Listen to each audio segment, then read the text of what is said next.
Welcome to day 23 of our December marathon, and today we're going to be giving you the top 15 moments of 2025, and we're going to start right off with this one and kick it off with number 15, and we're starting with Mercedes Moné's belt collector run in AEW. Obviously, she went basically around the world collecting everyone's belts. I believe she got up to 14 or 13, and now she's starting to start the downfall. I believe she's at 10 now. So yeah, what do you think of Mercedes Moné's belt collector run? Yeah, I think it's been a very fun run as a fan of Mercedes Moné. It's really cool to kind of see people more mad at her, and obviously with this, obviously it draws a lot of heat.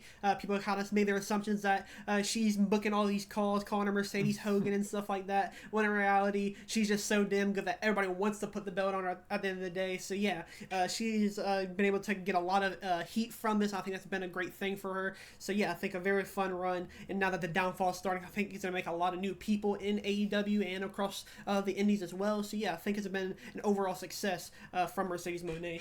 Yeah, 100%. We're going to go back to number 14 now with I Show Speed at the Royal Rumble. Now, obviously, had a very cool entrance where we seen him streaming backstage. So it was kind of anticipating that he would show up at some point. We seen, I believe it was Akira Tozawa. He got taken out backstage, and Triple H goes up to I Show Speed and says, hey, get your ass in there. We need somebody. I Show Speed goes out. He gets the big spear from Braun Breaker. But that's not it. That might be all you remember. But that really isn't it. Because Otis also picks him up and tosses him onto the announce table where he takes a pretty nasty bump, kind of bouncing off it, falling onto the floor. He got that big kind of scab or scar or whatever on his leg. But yeah, really cool moment for I Show Speed there. But what do you think of our number 14 here? Yeah, it's a very funny spot. Obviously, when you see these creators kind of get involved, it can be really hit or miss sometimes. I think this is one of the ones I've been really well done. I didn't take too much time away from the match. I also didn't really take anybody else's spot. Obviously, you can always make the argument that somebody else could have filled that role, but I think sometimes in the room where you need some of these big moments, especially this year, in terms of kind of surprise entrance, and this was a good way to do it. Obviously, Aisha Speed, as somebody who has been kind of getting more into wrestling, we see him as this Prime Bottle last year. This year, we see him in the Royal Rumble. He's starting to become a pro wrestler as well. So yeah, a lot of things from Speed. He seems to actually kind of get what's going on in the ring, and yeah, he's able to sell that Braun Breaker sphere. Obviously not hard to do that because he does it for you, and then obviously being able to do the Otis spot as well, kind of doing everything was a really cool thing to see.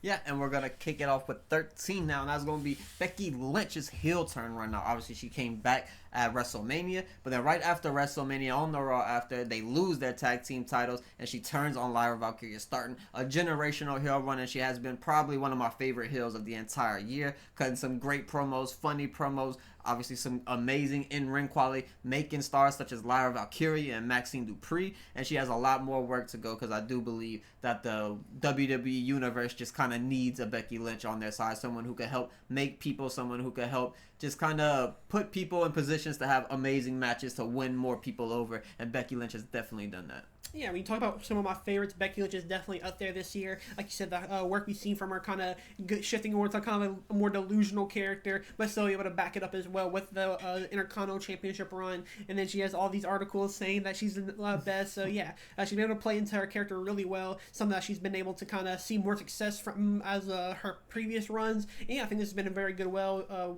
put together run, being able to make stars like Lyra and Maxine, kind of elevate them because they're two talents I think are going to be the future of WWE. So yeah, I think to say the least, it's been a good success since Becky's turn heel. And at number 12, we have Leon Slater's 450 off the Ultimate X. Now, obviously, TNA is known for doing these weird matches and these weird stipulations and all sorts of that. But one of their cool ones is going to be their Ultimate X match, where there's a pole on each corner, and then there's ropes that kind of connect all of them, and it's pretty high off the ground, and Leon Slater does his 450 swanton finisher onto the group of people on the bottom, except no one catches him really. He kind of slightly gets caught. AJ Francis was the only one that kind of went out his way to try to help him out, but yeah, it was a nasty fall. It was a cool spot. It was something just crazy to see. You don't see a whole lot of insane moments like that, and this was one of my favorite ones. Yeah, I mean, Leon Slater, we know what he's able to do in the ring, but it's also cool that he's able and willing to do some of these crazy spots, and yeah, it's something that he knows, obviously he doesn't need to do at the end of the day, but it's something that will get a lot of clicks. It'll make a big moment, and obviously it's so big of a moment that we've been able to put it on our list. Yeah, with the Hardy Boys being a big inspiration to him, I could only imagine this is something that he really wanted to do, but we're going to keep on with some crazy moments here, because our number 11 is going to be Will Ospreay and Kyle Fletcher Spanish Fly off a steel cage. Now this is one of my favorite kind of spots of the year, one of my favorite bumps of the year, whatever you want to call it. The match was amazing. The actual bump itself, just them doing the Spanish Fly, is just insane. They were all the way at the top of the cage too. So yeah, I've never seen nothing like that before, and hopefully I don't see it again, because I was very scared for Will Ospreay landing on his hip like that. Yeah, I mean, this is something that you don't see very often for a good reason. I think Ospreay said this is something that kind of led to his injury as well. So yeah, just the impact. Obviously, the Leon one is crazy, but this one is just as high as Leon's, and no one's catching it, and it's straight on the mat. So yeah, very crazy spot. And I think there's also tacks kind of in the area as well. So I think a few of those got stuck into some of them. So yeah, really nasty spot, and also a great match. That kind of, it made sense for a move like this to kind of happen inside that crazy match. And we're going to keep things rolling with AEW because we have the Broke Bucks gimmick. Now, obviously, the Young Bucks are one of the best tag teams in AEW and pro wrestling in general. But this year, they kind of were on their downward spiral. They were losing a lot. They got ran out by the Death Riders. And they came back with their Broke Bucks gimmick. And they had to win a bunch of Tony Khan matches where he was putting up money on the line for the winners. And they were losing all the matches, getting money thrown in their face by Jack Perry. So they went on this Broke Bucks gimmick where it was very funny. They did a lot of good promos. They weren't giving them their entrances. And they were doing these special entrances that I believe it was the Lights Out Steel cage match or whatever, or the Anarchy in the Arena. They came out on the floats and like that kind of old time George Washington sort of looking gear, whatever it was. But yeah, really good stuff from their Broke Bucks game, and I really enjoyed it. Yeah, I mean, it's been great television from them. I love when the Broke Bucks are able to kind of show off their different side of their personality, where they actually are really funny, really entertaining guys. And yeah, this is a great way to do it, having multiple spots and during matches where they act for certain stuff from the backstage crew, but they didn't get it because they don't have no money. So yeah, very funny stuff throughout the entire year from the Young Bucks. And obviously now that's kind of over. It would be nice to see some type of revisit one day, but obviously it's probably something we won't see again from them. Yeah, and we're going to start it off with number 9 because Seth Rollins' big cash-in was this year, and a heartbreaking moment where CM Punk defeats Gunther, becomes a World Heavyweight Champion, and when Seth Rollins' music hits, the cash-in happens, and yeah, just a heartbreaking moment because CM Punk wins the title. He's sitting there crying in the ring. It's a big emotional thing, and everyone's happy, and it's a great moment. Gunther lost, but then that music hits, and it kind of ruined it all. Yeah, I mean, this was something that at the time was kind of very speculated whether Seth Rollins was actually injured or not, and we kind of seen him take pictures of himself kind of on a crutch as well. So yeah, he played very well into this, and obviously the big surprise of him coming out at SummerSlam doing it obviously against CM Punk as well to make it even much more bitter. So yeah, very cool moment for Seth to come back here and be do another nasty cash in against one of the top guys. So yeah, a really cool moment. But that World Heavyweight Champion run, I wish we got a little bit more of it, but unfortunately due to the injury we didn't get to see the finish of it. And at number 8, we have the ending of the Hollywood ending. Obviously, the match is going to be one of the best matches of the entire year, one of the most memorable matches of the entire year. But specifically here, we're talking about the ending, where obviously Toni Storm gets the big win. She retains the World Championship, but also it's kind of the shot of her kind of standing over Toni, or laying over, I guess, Toni Storm. And yeah, the big "the end" sign pops up in black and white as well. So really cool stuff there. I really enjoyed it, and I thought it definitely deserved the moment on this list. Yeah, when you talk about some of the best visuals this year, I think this one is going to be sticking out the most. Like you said, there's the match. The only thing I think is a takeaway from this is that it's not the main event. I think that is the very ending of the night, and you see the ending with the way everything unfolds, and especially kind of in hindsight now with knowing that Mariah May would go on to leave AEW, this would be her final appearance. I think it makes it a little bit more sweeter. So yeah, a very cool moment, and I think one of the best pieces of television or product from AEW we've pretty much ever seen.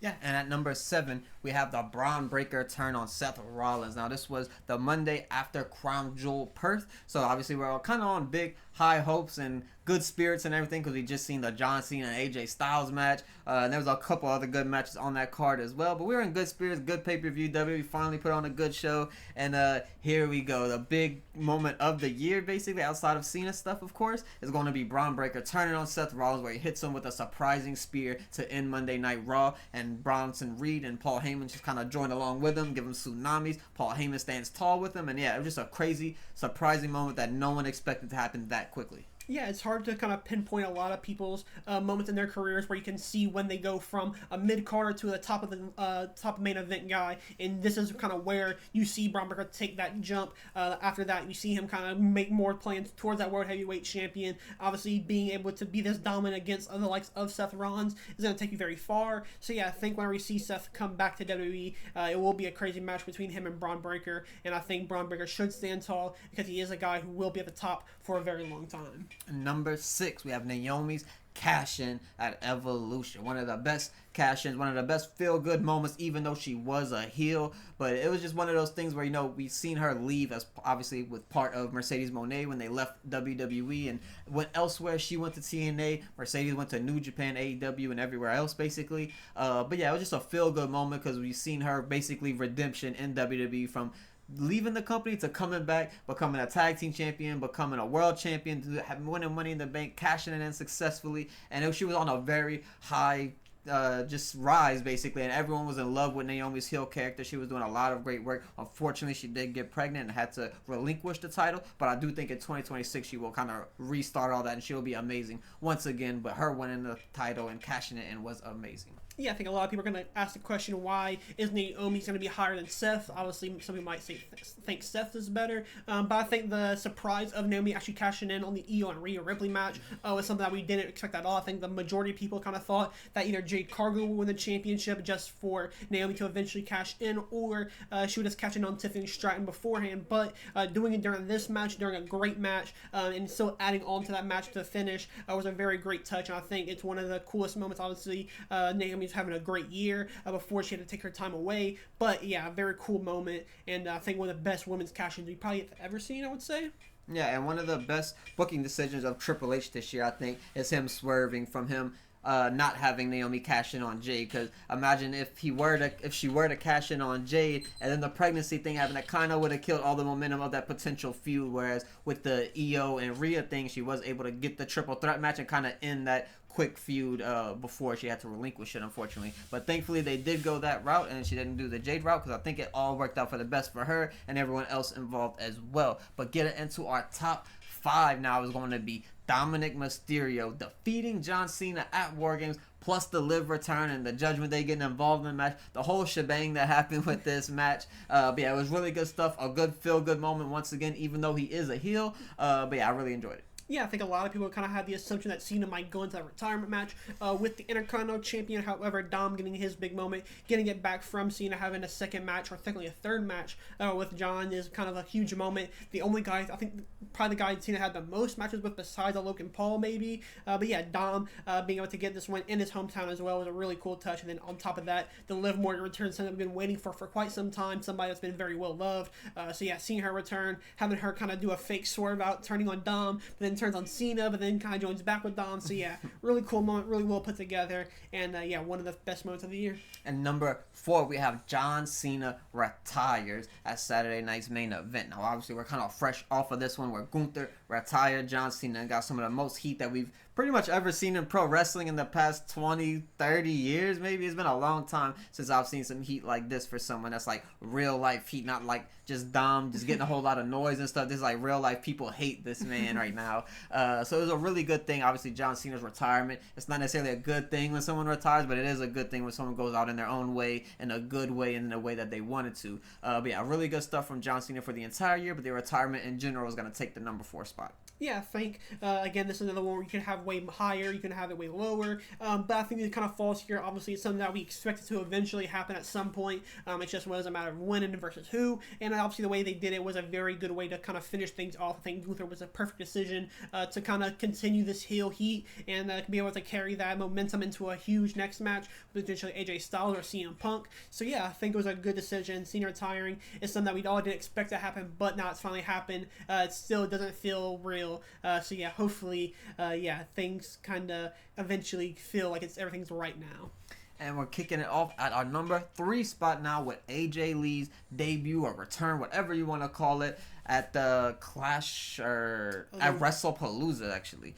Or actually, it was previous to WrestlePalooza, to the SmackDown, whatever. But AJ Lee's debut is our number 3. Obviously, a big, amazing, surprising moment. One of my dream matches that I put out last year, the year before, whatever it was a tag team match with CM Punk and AJ Lee versus Seth Rollins and Becky Lynch. And what do you know? We got that this year. So it was a very good match as well. AJ Lee went on a pretty good run. She hasn't done a ton of matches, but she did War Games. She did the tag match, did a Raw match or two here and there. But yeah, AJ Lee, really cool debut, and I really enjoyed it. Yeah, I mean, obviously, it was very much hinted towards that we could get the AJ Lee return in the build-up to the moment happening, but it's something that we kind of didn't expect to happen this year. I think, at least from speaking for myself personally, last year was kind of my final year of like, okay, she's not showing up at Rumble, it's probably not going to happen, and then she didn't show up at this year's Rumble either. I was like, it probably would have happened by now. It's not going to happen, but she proved me wrong, and yeah, she came out, and it was one of the biggest pops of the year, and one of the coolest moments. It's something, like I said, didn't expect to happen, and it finally did. So yeah, made for a really cool surprise. And at number 2, we're going back to AEW at AEW All In 2025, where Hangman Adam Page wins the world title from Jon Moxley, ending at least what we thought was the Death Riders. Yeah, I mean, when you talk about huge moments, this is going to be obviously one of the biggest ones, just because it was something that Moxley felt so indestructible at moments, while Hangman was kind of on this rise, and it's kind of felt like he has to be the guy to do it. However, Ospreay was also on the verge of doing it. However, Hangman being the guy to do it, a former world champion at AEW original, it felt very nice to kind of have this big moment for him once again. Unfortunately, the title reign after didn't do him justice, I would say, but I think there's still potential to kind of redeem things down the long run. But yeah, a very cool moment. Him able to open up the briefcase, see the world champion showed off for the crowd for the first time in pretty much a year, I'd say, or maybe obviously a little bit less. But yeah, a huge cool moment in one of their biggest stages of the year. And our number 1 best moment of the year, of course, is going to be John Cena's heel turn at Elimination Chamber. One of the biggest moments of the year, one of the most talked about moments in pro wrestling, one of the things that we never thought that we would get, and we got it in the final year of John Cena's retirement. Yeah, unlike him retiring, this is something that we didn't know that was going to actually happen. It was something that was very much rumored and hinted at, and we kind of really wanted it, obviously, because we wanted to see that heel Cena run one last time for the first time, really, just because we never got to see it. So being there and the way everything kind of unfolded and how it was kind of structured was one of the coolest moments, one of the best put together segments I think we've ever seen in wrestling. The transition from his match into the Cody and Rock segment, which led into a Cena heel turn. So yeah, very cool moment, and I think made for some of the coolest pictures as well. Then we see Travis Scott bust Cody Rhodes' eardrum as well. So yeah, a lot went on that night and a lot of cool moments. Yeah, definitely one of the best moments. The heel turn, obviously, the heel run would not have been amazing, but the heel turn itself was one of the best heel turns that we've ever seen, in my opinion. But that is going to wrap up our best 15 moments of 2025. There's something that we left out on the list that you think should be on it. Please leave a comment below and let us know what that is. Leave a like to let us know that you liked the video. We'll be back tomorrow with another daily video.